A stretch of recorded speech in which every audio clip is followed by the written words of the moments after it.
시편 67편 1절부터 7절, 구약성경 869쪽입니다. 하나님은 우리에게 은혜를 베푸사 복을 주시고 그의 얼굴빛을 우리에게 비추사 주의 도를 땅 위에, 주의 구원을 모든 나라에게 알리소서. 하나님이여, 민족들이 주를 찬송하게 하시며 모든 민족들이 주를 찬송하게 하소서.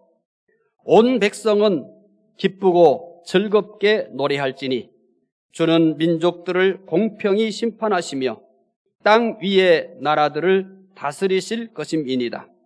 하나님이여, 민족들이 주를 찬송하게 하시며 모든 민족으로 주를 찬송하게 하소서. 땅이 그의 소산을 내어주었으니 하나님 곧 우리 하나님이 우리에게 복을 주시리로다. 하나님이 우리에게 복을 주시리니 땅의 모든 끝이 하나님을 경외하리로다. 아멘. 오늘 맥주 감사 주일 예배에 참석하신 우리 중부 가족 모두에게 회복의 은혜가 있으시기를 바랍니다. 지난 6개월 긴 것 같았는데 순식간에 지나가고 이제 반년 남은 시간을 이미 출발을 했습니다. 새해를 시작할 때도 참 답답하게 시작했습니다. 어떻게 1년을 살아갈까 막막했습니다. 하지만 6개월이 이렇게 지나갔습니다. 아마 우리 중부 가족 모두는 6개월 동안에 하나님의 은혜를 헤아려 봤을 것입니다.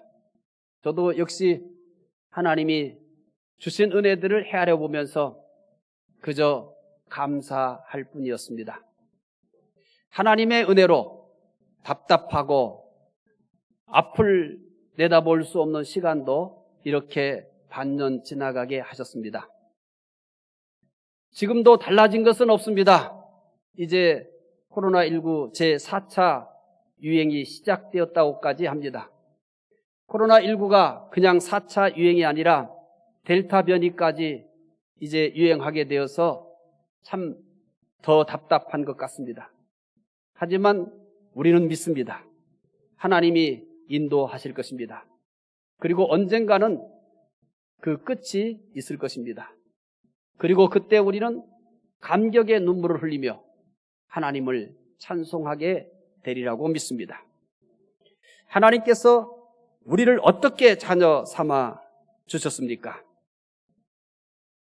어쩔 수 없어서 자녀로 삼아 주셨습니까? 하나님은 아담과 하와를 창조하실 때 기뻐하신 것처럼 우리를 자녀 삼으실 때도 기뻐하셨습니다. 하나님께서 왜 우리를 자녀로 삼으시는 것을 기뻐하셨을까요? 우리가 하나님을 찬송하는 것을 기대하시기 때문입니다. 하나님께서 우리를 창조하실 때도 기대가 있으셨습니다. 우리를 자녀 삼으실 때도 기대가 있으셨습니다. 아무 기대 없이, 아무 생각 없이 그렇게 우리를 만드시고 그렇게 우리를 구원하신 것은 아닙니다. 다윗은 우리를 향한 하나님의 생각이 기이하다, 이렇게 고백을 했습니다. 우리가 감히 상상할 수도 없는 아름답고 큰 귀한 생각들을 하시면서 우리를 창조하시고 우리를 자녀 삼아 주신 것입니다. 그 하나님의 가장 큰 기대 중 하나는 우리가 알고 있습니다. 바로 우리가 하나님을 찬송하는 것입니다. 하나님은 우리의 찬송을 가장 기뻐하십니다. 산에서 지저귀는 새들의 소리가 참 아름답기는 하지만 우리의 찬송보다는 아름답지는 않습니다. 계곡을 흘러내리는 물들이 아름다운 소리를 내지만 그 역시 우리의 찬송보다는 아름답지 않습니다. 숲속을 거닐다 보면은 바람들이 나무가지를 흔들며 나뭇잎들을 흔들면서 멋진 소리를 냅니다. 이 또한 우리가 하나님을 찬송하는 소리보다는 멋지지 않습니다.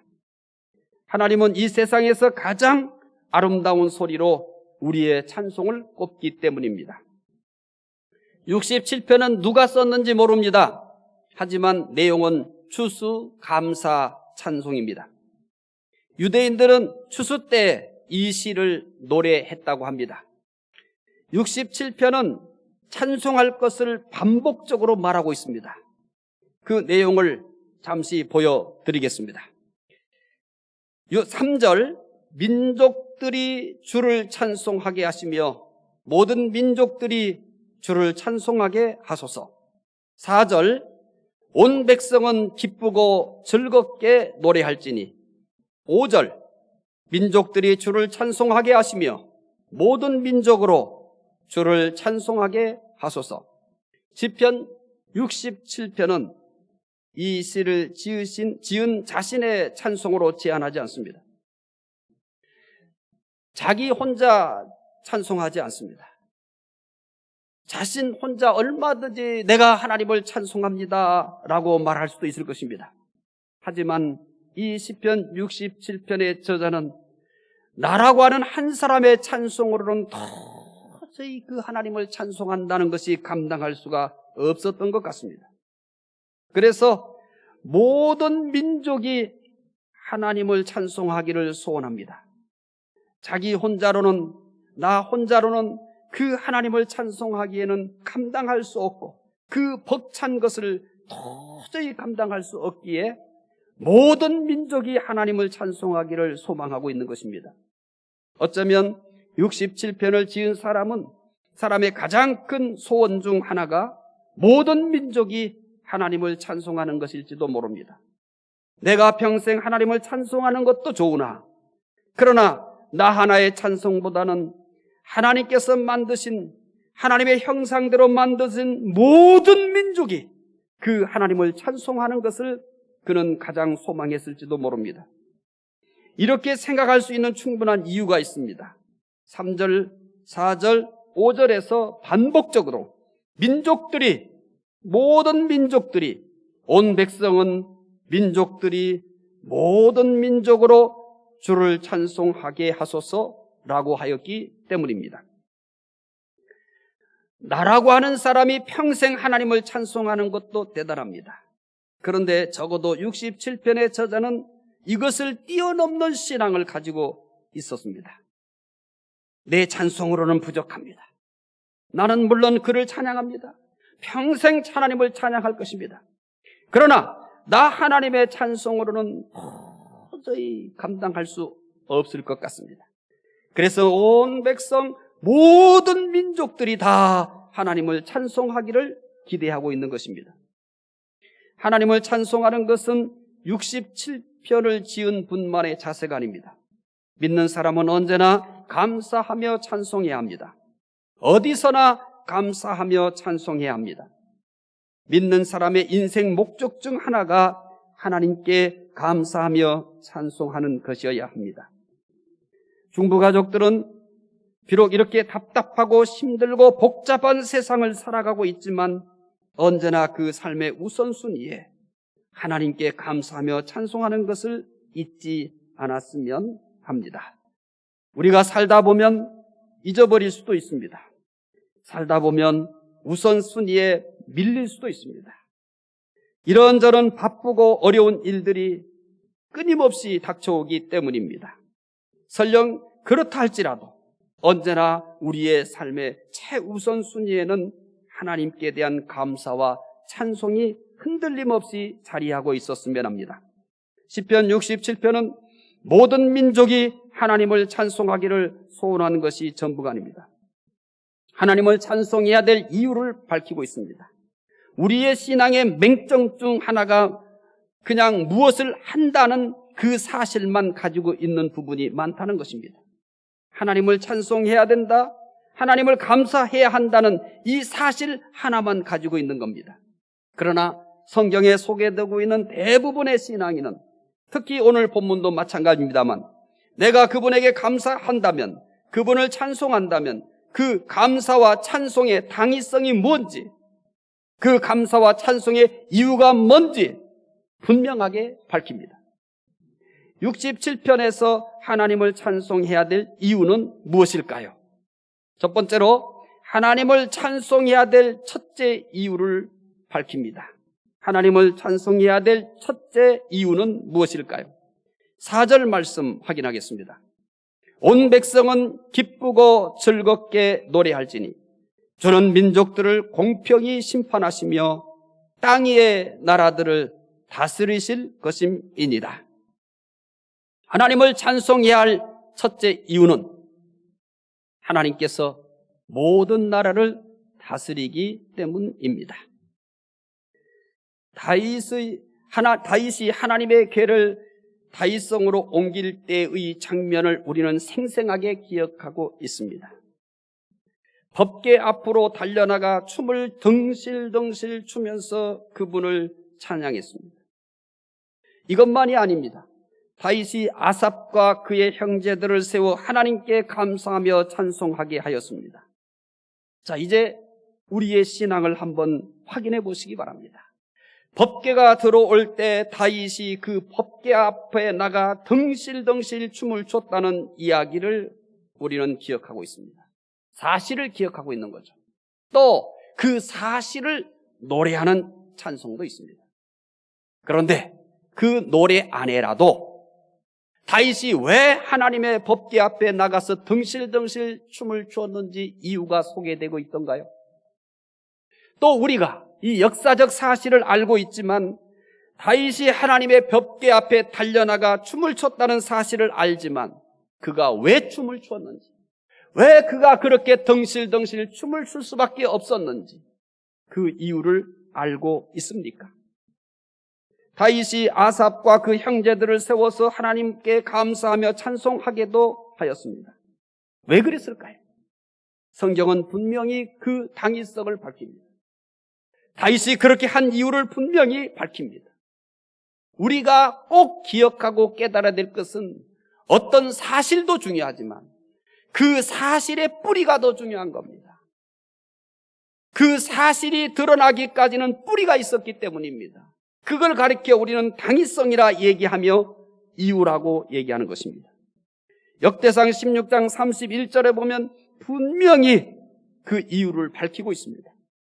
역대상 16장 31절, 하늘은 기뻐하고 땅은 즐거워하며 모든 나라 중에서는 이르기를 여호와께서 통치하신다 할지로다. 하나님의 궤를 다윗성으로 옮기면서 여호와께서 통치하신다 할지로다 라는 감사 찬송이었습니다. 당시 다윗이 이스라엘을 다스리는 실제 왕이었습니다. 보통 정치가들은 만약에 다윗이 아닌 다른 사람이었다면 여호와께서 통치하신다라고 얘기하지 않았을 것입니다. 하나님께서 나에게 이렇게 이스라엘을 다스리게 하셨다. 하나님도 있고 나도 있습니다. 그러나 사실 이렇게 얘기할 때는 중요한 방점은 어디에 있냐면 내가 하나님의 통치권을 받았다는 데 방점이 있는 겁니다. 그러니까 어떻게 하라는 겁니까? 나를 함부로 하지 마라. 내 통치권을 위협하지 마라. 그러면 너희들 큰일 난다라고 하는 협박과 위협이 그 안에 있는 겁니다.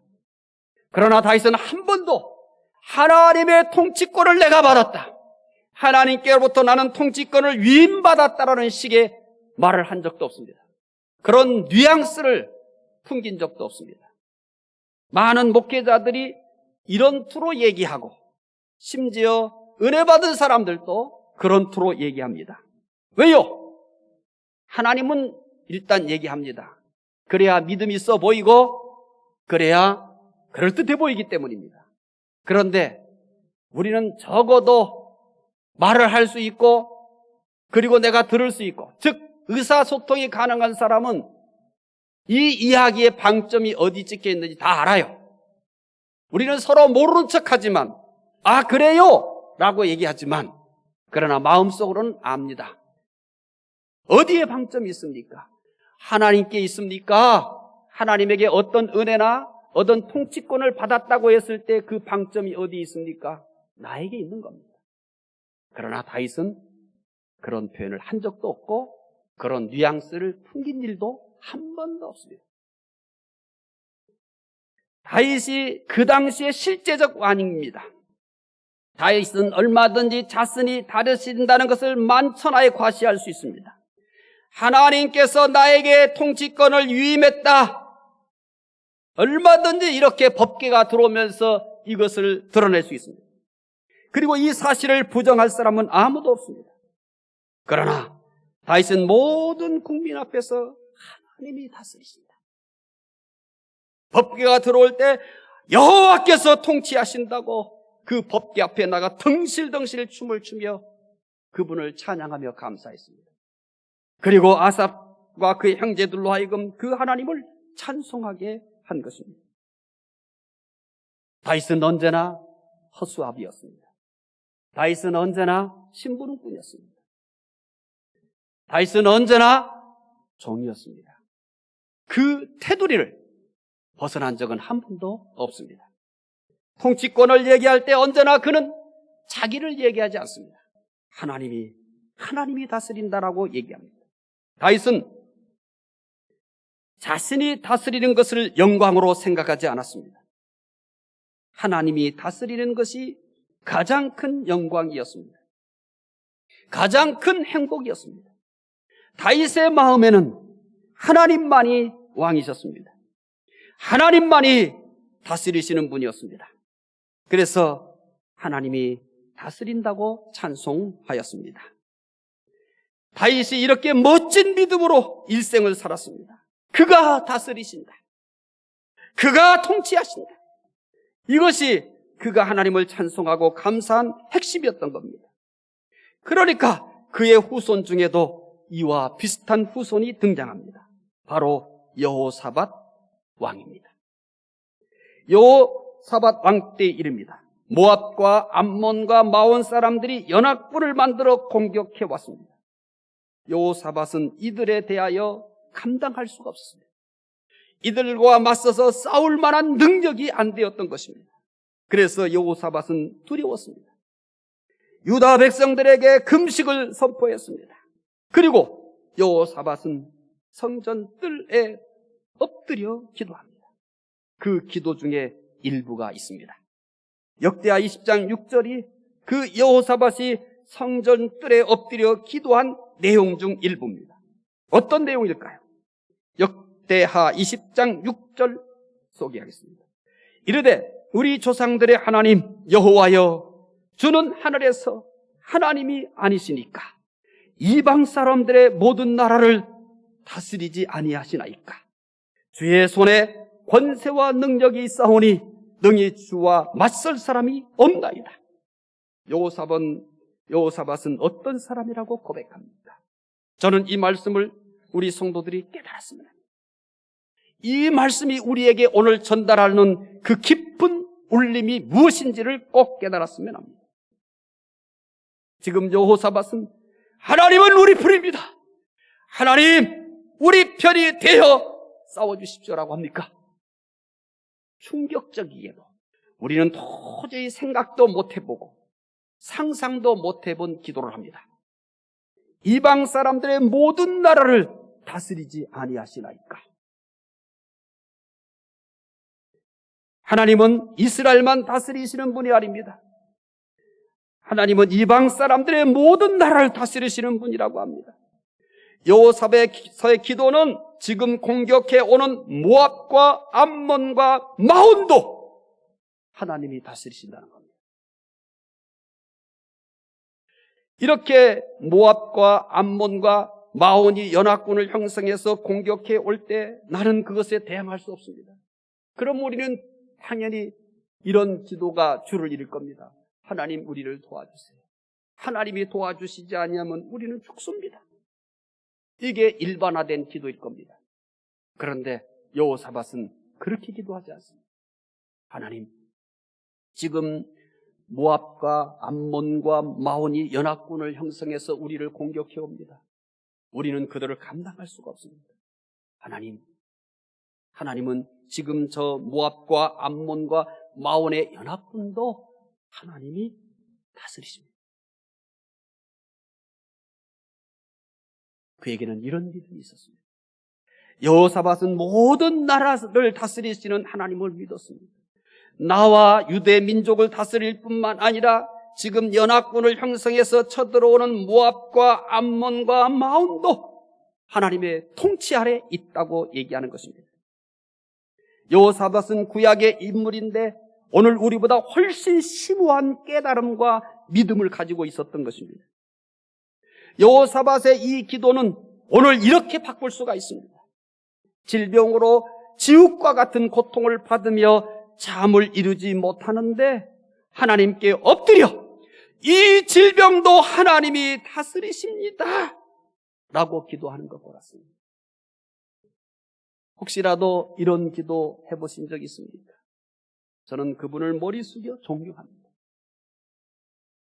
내 몸을 갉아먹고 있고 내 몸을 끊임없이 다 파괴하고 내 생명을 앗아가고 있는 그 질병으로 인하여 사는 것보다 죽는 것이 나온 이 고통에서 엎드려 기도하기를, 하나님, 지금 내 생명을 갉아먹고 있는 이 질병도 하나님이 다스리십니다. 이렇게 기도할 수 있습니까?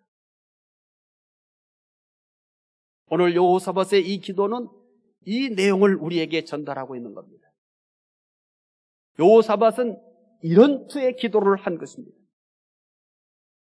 또한 어떤 사람에게 큰 상처를 입었는데 그 상처 때문에 너무 괴롭고 힘들어서 엎드려 그 사람도 하나님이 다스리십니다라고 기도한 것과 같습니다. 우리는 실사이 없이 상처를 입으며 살 수밖에 없고 누군가에게 내가 인지하지 못하지만 상처를 줍니다. 내가 누군가에게 괴롭히기 위해서 상처를 주기에 말하지 않았습니다. 내가 그냥 살아왔던 내 방식대로 말을 했습니다. 원래 내가 가지고 있던 생긴 그대로 내가 표정을 지었습니다. 근데 상대에게 상처를 줄 수 있습니다. 자기를 비웃었다는 둥, 자기를 무시했다는 둥. 나는 그런 생각도 하지도 않았고 그런 상상도 하지 않았습니다. 그런데 그렇게 상대가 해석해서 상처를 받을 수 있습니다. 그래서 우리는 사는 동안 끊임없이 상처를 받기도 하지만 상처를 주기도 하며 사는 존재인 것입니다. 그런데 내가 상처 때문에 이 상처가 아물지 않아서 너무 괴롭고 사는 것 자체에 자신이 없는데 어느 날 엎드려 그 사람도 하나님이 다스리십니다라고 기도하는 것과 같은 기도를 여호사밧이 한 것입니다. 또한 어떤 사람이 나에게 큰 손해를 입혔어요. 내가 회복하기 어려울 만큼 큰 손해입니다. 그런데 내가 하나님께 엎드려 하나님, 그 사람도 하나님이 다스리십니다 라고 기도하는 것과 같습니다. 구약의 인물이 오늘 은혜의 시대를 살아가는 우리가 상상도 못할 기도를 하고 있는 겁니다. 성경에는 정말 우리에게 전율을 느끼게 하는, 우리가 좀 더 다르게 살아야만 되고 살 수밖에 없도록 큰 감동과 깨달음을 주는 말씀들로 꽉 차 있습니다. 우리가 너무 글자만 읽거나 성경을 읽기에 급급하다 보니까 이 어마어마한 충격과 감동과 깨달음을 주는 말씀들을 놓쳐버리고 있을 뿐입니다. 이런 여호사밧의 기도에 하나님께서 어떻게 응답하셨을까요? 하나님, 모압과 암몬과 마온도 하나님이 다스리십니다. 이렇게 기도했어요. 하나님은 이런 여호사밧의 기도에 어떻게 응답할까요? 하나님은 이렇게 응답합니다. 너희가 싸울 것이 없다. 너희가 싸울 것이 없다. 그래, 네가 그렇게 믿니? 여호사밧이 하나님, 이방 모든 나라도 하나님이 다스리십니다. 이제 좀 더 구체적으로 이것을 바꿔 말한 것이 모압과 암몬과 마온도 하나님이 다스리십니다 라고 기도하니까 하나님이 너희가 싸울 것이 없다라고 기도한 거예요. 여기에 좀 더 살을 비치면 너 그렇게 믿어? 야, 너 정말 그렇게 믿지? 여호사밧을 보면서 하나님은 미소를 지며 너 그렇게 믿어? 야, 너 정말 그렇게 믿어? 야, 너 정말 멋진 믿음이다. 그래, 그렇게 믿었어. 이렇게 하나님이 생각하시면서 말했을지도 모릅니다. 너희가 싸울 것이 없다. 그리고 하나님은 또 더 말씀하십니다. 여호와가 구원하는 것을 보라. 하나님, 모압과 암몬과 마온 다 하나님이 다스리십니다. 이 믿음에 하나님은 감동하셨을 것입니다. 그래서 이제 한 걸음 더 나가 여호와가 구원하는 것을 보라, 이렇게 말씀합니다. 그럼 이때 여호사밧의 신앙을 통해서 우리에게 전율을 느끼게 하는 말씀 절정이 기다리고 있습니다. 이 응답을 받은 여호사밧은 무엇을 했을까요? 무기를 준비했을까요? 전략을 짰을까요? 도망갈 준비를 했을까요? 놀라지 마십시오. 여호사밧은 성가대를 조직했습니다. 성가대가 군대 앞에서 행진하며 하나님을 찬송하게 했습니다. 응답받은 이후 여호사밧이 한 것입니다. 성가대를 조직합니다. 아니, 지금 무기를 준비하고 전략을 준비해도 이거 안 되는 거예요. 모압과 암몬과 마온이 연합군을 형성해서 감당할 길이 없잖아요. 그렇게 해서 기도를 시작한 거 아니에요? 그럼 이제라도 최소한 무기를 좀 더 준비하고 훈련을 더 잘하고 어떻게든지 이 위기를 극복하도록 기도는 했지만 전략을 짜야 될 거 아닙니까? 전략은 둘째치고 성가대를 조직합니다. 전쟁통에 성가대를 조직해. 그리고 성가대가 어디 앞에 쓰는지 아세요? 군대 앞입니다. 군대 앞에 최신형의 무기, 제일 가공할 만한 무기를 앞세우는 거 아니겠습니까? 그런데 군대 앞에 가공할 무기는 없어요. 성가대가 앞에 섰어요. 그리고 하나님을 찬송하면서 군대가 행진합니다. 성가대가 찬송하자 기적이 일어났습니다. 하나님께서 준비하신 복병이 이들을 쳤습니다. 그들은 패한 후 자기들끼리 서로 쳐서 죽였습니다. 여호사밧은 위기 때에 하나님께서 다스린다고 찬송하여 대승리를 했습니다. 하나님은 해와 달과 별을 다스리십니다. 하나님은 공중의 새와 땅의 짐승과 바다의 물고기를 다스리십니다. 하나님은 모든 사람을 다스리십니다. 하나님은 모든 나라를 다스리십니다. 그리고 세상 마지막 날에는 하나님의 다스리심이 하늘에서 이루어진 것처럼 땅에서도 완전하게 이루어질 것입니다. 오늘 맥주 감사 주일에 감사해야 될 것은 하나님의 다스림을 감사해야 합니다. 지금까지 나와 내 가정을 다스리신 하나님께 감사와 찬송을 드리시기를 바랍니다. 교회를 다스리신 하나님께 감사와 찬송을 드리시기 바랍니다. 세계를 다스리시는 하나님께 감사와 찬송을 드리시기를 바랍니다. 모든 나라를 다스리시는 하나님이시기 때문에 찬송해야 합니다. 시편 67편은 하나님을 찬송해야 될 이유를 또 말합니다. 하나님을 찬송해야 될 또 다른 이유는 무엇일까요? 두 번째는 하나님을 찬송해야 될 둘째 이유가 무엇입니까? 시편 67편 7절입니다. 하나님이 우리에게 복을 주시리니 땅의 모든 끝이 하나님을 경외하리로다. 하나님을 찬송해야 될 둘째 이유는, 하나님을 찬송해야 될 둘째 이유는 하나님께서 복을 주시기 때문입니다. 시편 67편은 하나님께서 복을 주시기 때문에 감사하며 찬송해야 한다고 합니다. 시편 67편은 7절 외에도 하나님께서 복을 주시는 분이시라고 합니다. 67편 6절, 땅이 그의 소산을 내어주었으니 하나님 곧 우리 하나님이 우리에게 복을 주시리로다. 6절에는 우리 하나님이 우리에게 복을 주시리로다 라고 있습니다. 하나님은 우리에게 은혜를 67편 1절 하나님은 우리에게 은혜를 베푸사 복을 주시고 그의 얼굴빛을 우리에게 비추사 1절에서는 복을 달라고 합니다. 복을 달라고 기도한 이유는 하나님께서 복을 주신 분이기 때문입니다. 67편에서 특별히 언급하는 복은 무엇일까요? 1절에서 복을 구한 후 2절로 이어지기 때문에 2절의 복의 구체적인 내용이 나타나 있습니다. 2절을 또 보겠습니다. 주의 도를 땅 위에 주의 구원을 우리 모든 나라에게 알리소서. 하나님께서 주시는 복은 구원입니다. 구원은 모든 복을 누리는 시작점입니다. 하나님은 구원받은 사람을 위해 말로 다 형언할 수 없는 복을 준비해 놓으셨습니다. 따라서 구원이 가장 큰 복입니다. 구원은 모든 복의 어머니입니다. 구원받은 백성들에게 주어지는 복이기 때문입니다. 구원의 복이 없이는 다른 복을 누릴 수가 없기 때문입니다.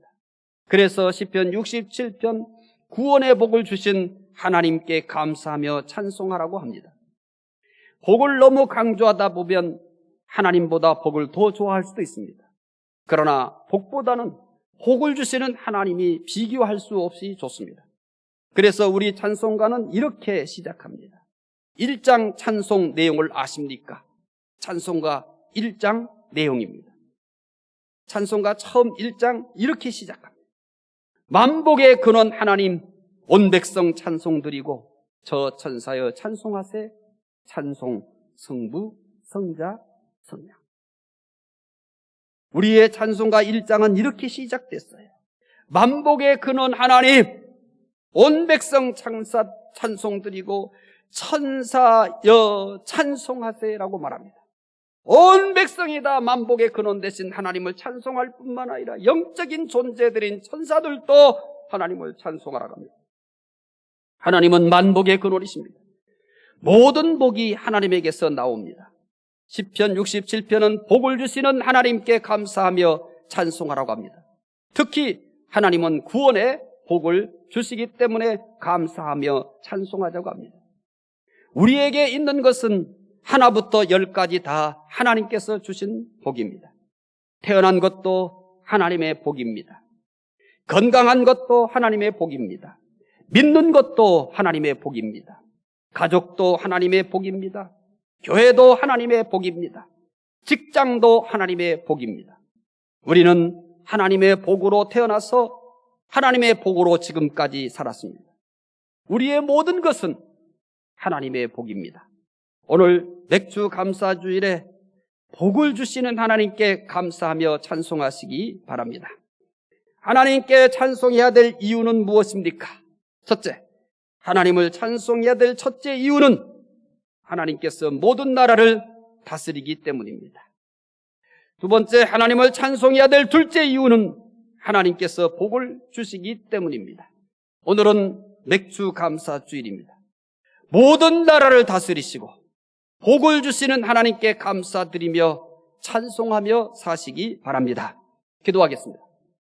하나님, 오늘 맥주 감사주일을 지키게 해주신 하나님 감사합니다. 하나님이 모든 나라를 다스리십니다. 하나님이 모든 것을 다스리십니다. 모든 나라와 모든 것을 다스리시는 하나님께 감사하며 찬송하며 살게 해 주시옵소서.